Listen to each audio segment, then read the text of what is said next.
Okay, so good morning, welcome. My name is Dan Rayburn, the conference chairman. Great to see you all here for the second keynote. Matt, appreciate you being here. So I'm going to spend the next 30 minutes talking to Matt about some pretty interesting things here that NBCU is doing. Another one who, like previous keynote with Amazon, the last time we spoke on stage was 5 years ago. I don't know what's with the 5 years that's going on here, but there's quite a lot you and I want to go through. We're probably only going to get to some of this. One thing I am going to say is that Matt is not here, nor can he answer any questions obviously tied to financials or numbers. We're not going to get new Peacock numbers, so don't even ask. It's not happening, right? We're going to have earnings from the company in a couple weeks, right? We'll get some more information. But Matt, appreciate you being here. In the last 5 years, the last time you and I spoke, you were tied to the X1 platform. So maybe talk about where you were in terms of working with X1. And at the time, we were talking about aggregation. The idea of let's bring Netflix to a Comcast set-top box, which back then I was like, what? Why would you do that? So maybe talk about where you were back then and now what you're doing in terms of the D2C side. Yeah, well, thank you, Dan, for having me. 5 years ago, I was overseeing Xfinity's residential businesses, video and broadband. And we really believed the future was going to be streaming. And X1, which was the IP platform that we built, was really meant to be the aggregator of aggregators to be able to take your linear, your on-demand, your DVR programming, your streaming services, and make it all seamlessly available with your voice or with the touch of a remote. That's right, with your voice. That's right. And we actually had deployed voice before any other major platforms, and so we were a little bit ahead of the curve there. And that platform is done very well for us, but it was really designed with this notion that in the future, we believed everything was going to be on demand. We called it Project Infinity. And you can't, as a human, manage infinite choice. And so we needed to create tools and platforms that allowed consumers to do that for them. And X1 was one example of that. But since then, I've actually moved over to NBCUniversal. And I now oversee the direct-to-consumer businesses and our international businesses. And it's kind of interesting just to see, because Peacock is part of the portfolio that I oversee, it's just so interesting to see how much has kind of evolved in just the 5 years when it comes to streaming. Yeah. The average consumer today, subscribes to 4 or more streaming services. 5 years ago, people thought the phone was going to be the primary place where people consumed video. And the phone is important, but the majority of premium content is being consumed on the television. It's almost like the TV is the new TV. And not surprising, as the eyeballs have shifted over increasingly to streaming, so have the advertising dollars. And so now, in the last few years, you've seen almost every major streaming service launch an ad tier, which would have been hard to believe a few years ago.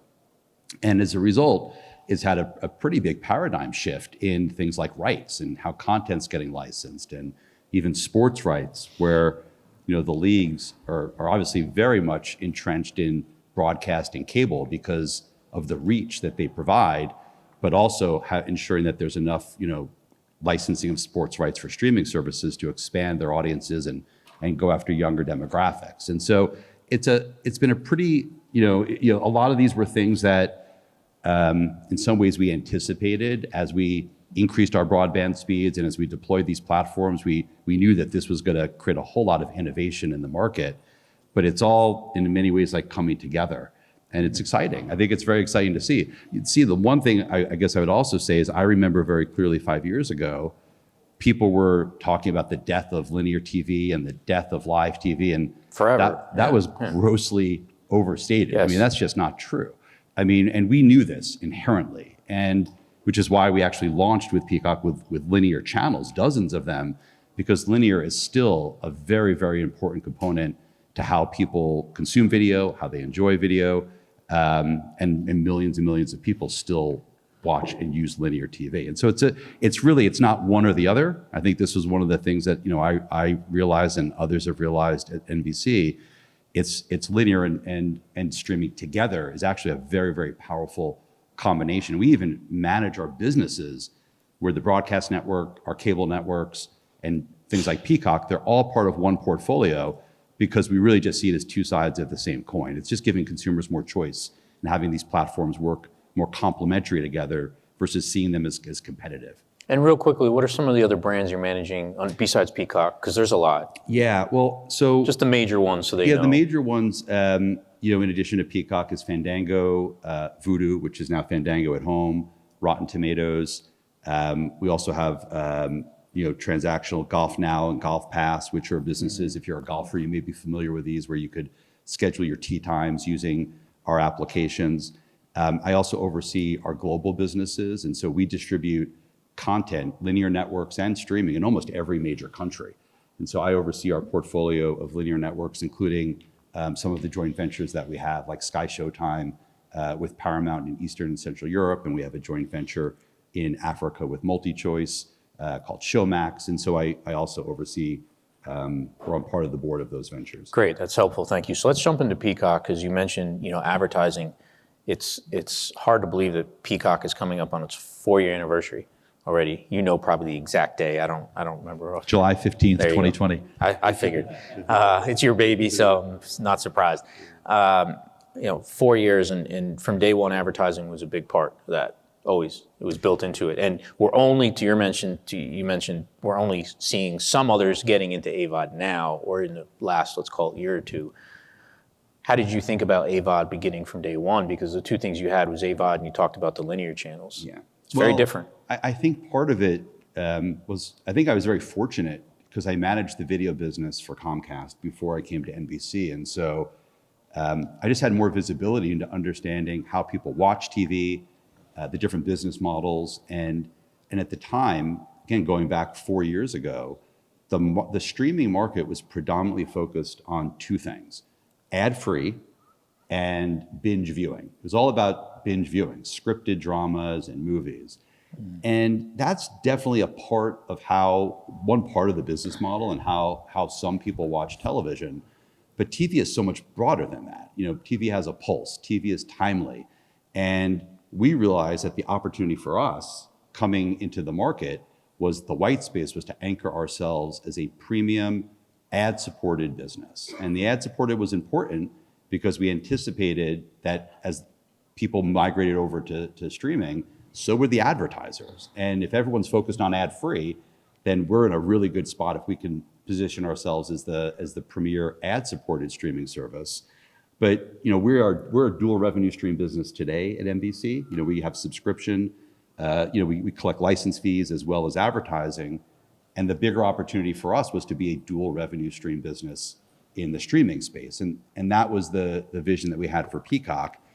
And it was very important when we launched that we weren't just going to follow what others were doing. We believed, there's more to TV. There's movies, there's scripted dramas, there's sports, there's news, there's unscripted programming, there's on demand, of course there's live. And so for us, we said the brand opportunity is position us as the most complete streaming service, a service that's more complementary than competitive with other streaming services, because we had so much other content that we were that we could offer as part of our proposition. And I was listening to the speaker before around sports. We launched Peacock around the Olympics in July of 2020, and so sports was always part of the fabric of our platform because we knew sports was going to become a much, much bigger component to streaming. And so if you look at our proposition, we have actually more live sports on Peacock than any other streaming service at this moment in time. And so we built a platform designed to scale for live sports. And it is hard, as you heard, but it also allowed us to do things like the exclusive NFL playoff game that we had on Peacock earlier this year, which was the most streamed live event in US history. And so we've got sports, but we're not a sports service. We're an entertainment service that just happens to have a great sports proposition. We also have 80,000 hours of content, movies and TV from NBCUniversal that is really important, especially if you want to be an ad-supported business. You need to have content that drives acquisition, and you need content that drives retention and engagement.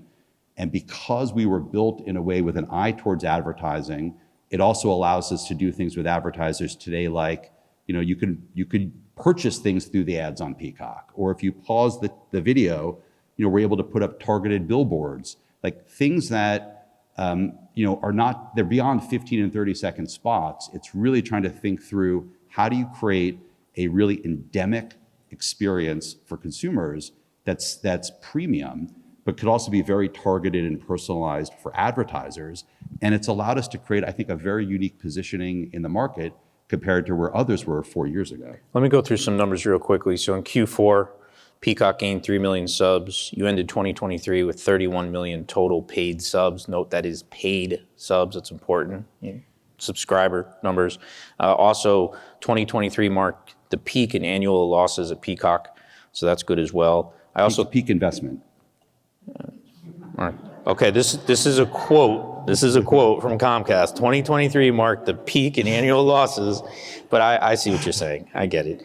I also want to read this because I thought it was very interesting to what you talked about before. Comcast president said, quote, "We are less focused on what standalone Peacock is doing." And you're looking at basically the totality of the media business, which you brought into. So let's talk about that, because from a Peacock standpoint, sports is so important. You have so much sports content. All D2C services are raising pricing. We all know that as consumers.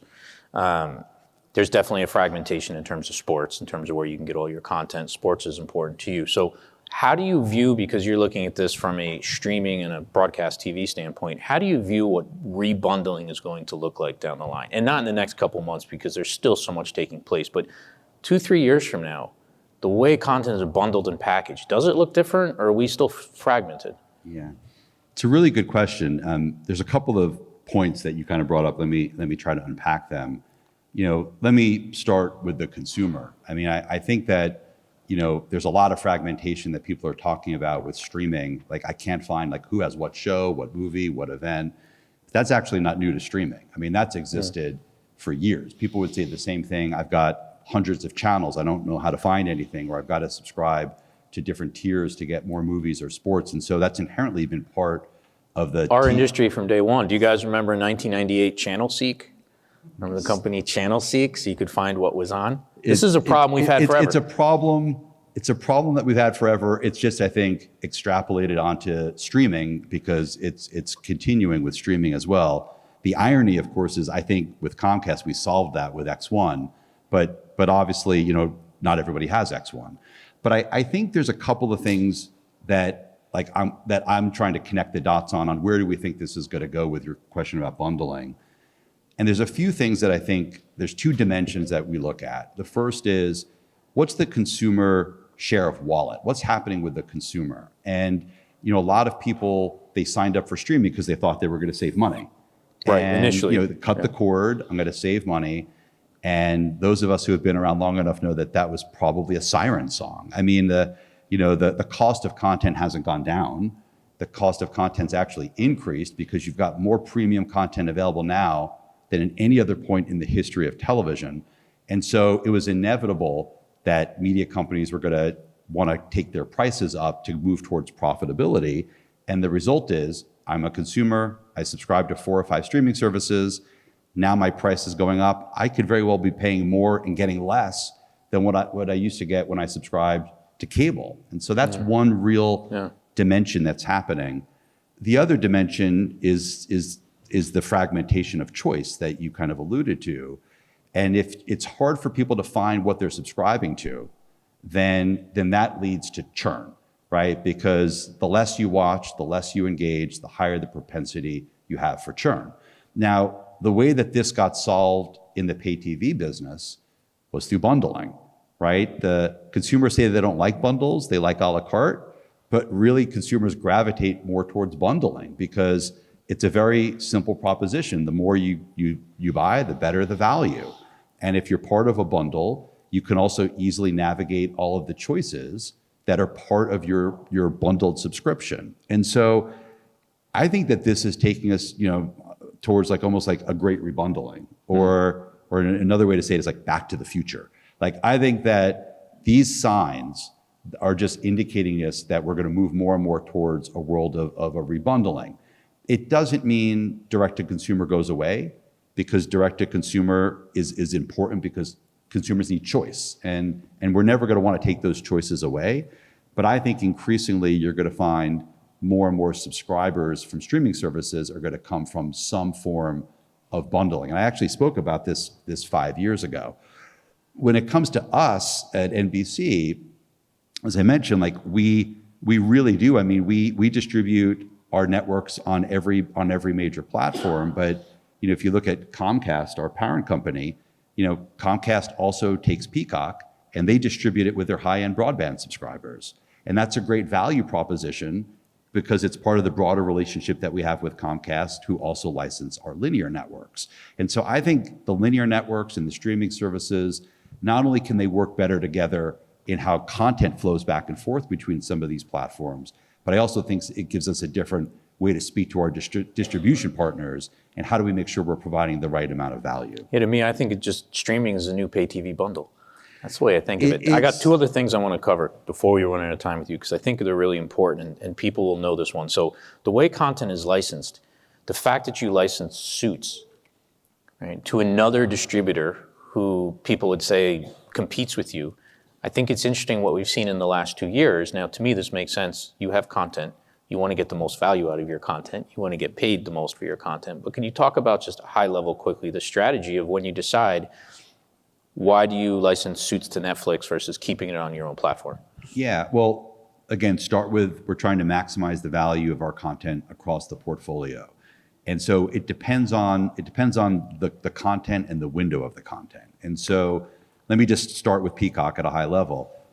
Peacock's a subscription service. It's very important to have exclusive content on a subscription service, which is why our original programming like Bel Air and Poker Face and Ted, those are exclusive to Peacock. Our movies in the pay one window, like Oppenheimer and The Holdovers, exclusive on Peacock during a window. And sports, Premier League, WWE, the exclusive NFL game, the Big Ten, there's exclusivity on Peacock. And so it's very important, in my opinion, if you're asking consumers to part money every month, you have to have some level of exclusivity to ensure there's enough of a value exchange. Mm-hmm. That being said, we've got a big library at NBCUniversal, and you could be surgical in how you can monetize that library through windowing. And so in the example of Suits, we did license that to another streaming service, and we were able to actually monetize it, of course, through that licensing. But we also put the final season of Suits exclusively on Peacock. And so this was actually a very strategic way for us to expand the aperture of audience. More people got exposed to Suits. And if you hadn't watched Suits, a lot of people saw it for the first time through streaming. But if you go through the seasons and now you want to watch the final season, well, guess what happened? You got to get Peacock. You got to get Peacock. Right. And so there's ways to be strategic about it while you're trying to monetize, but also get the right value based on the goals that you have as a company. Another thing we do, just to kind of build on this, is we will take some of our Peacock originals and we might premiere the first episode on one of our cable networks. Or if it's a returning series, we'll put the prior season on one of our networks to build up the audience. And then the new season drops on Peacock. And then it helps us kind of promote people into signing up for Peacock to get the new season. And again, it's how do these platforms work together? We think of it as an infinity loop that linear can drive to streaming, but I actually think streaming could also drive to linear. And we've seen this time and time again, even with shows like Yellowstone, where we have the exclusive rights to Yellowstone for streaming.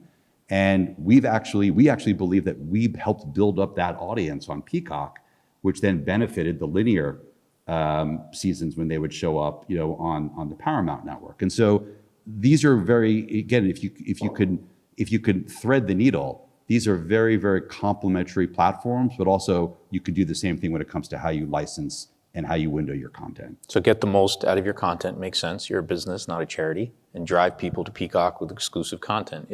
I think it's interesting that the industry as a whole looks at that and thinks it's so odd that you're taking some of your own content off your platform, but when you see the business benefit, why wouldn't you do that? Last topic to hit, before we're gonna run out of time, I wanna make sure you get you out of here on time. FAST. So under NBCU, you have a bunch of FAST. Xumo, which doesn't fall under you, but obviously Peacock has FAST as well, and you've had that from the beginning. As an industry, we talk so much about FAST, high level, generic, percentage. Fast viewing grew 20%, whatever that means. I don't know, that the industry puts out.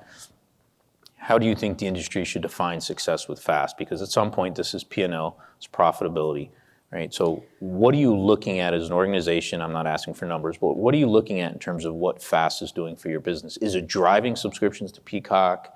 Is it advertising revenue? How does FAST fit into your overall portfolio? Yeah, I would say it's advertising revenue first, promotional value second. Okay. And the metrics are really reach and engagement. There's no barriers to entry with FAST because the content's free. It's primarily library programming, which tends to be non-exclusive. And so it's just a different way to monetize our library content, which ironically, most FAST channels are linear. Again, back to what I said about linear is like, this is the new linear. And so FAST is a part of our business. We have about 50 FAST channels. We've got NBC News Now. We have a Dateline FAST channel. We have an SNL FAST channel. It is a way for us to profitably monetize our programming, but it's a relatively small portion of our overall portfolio.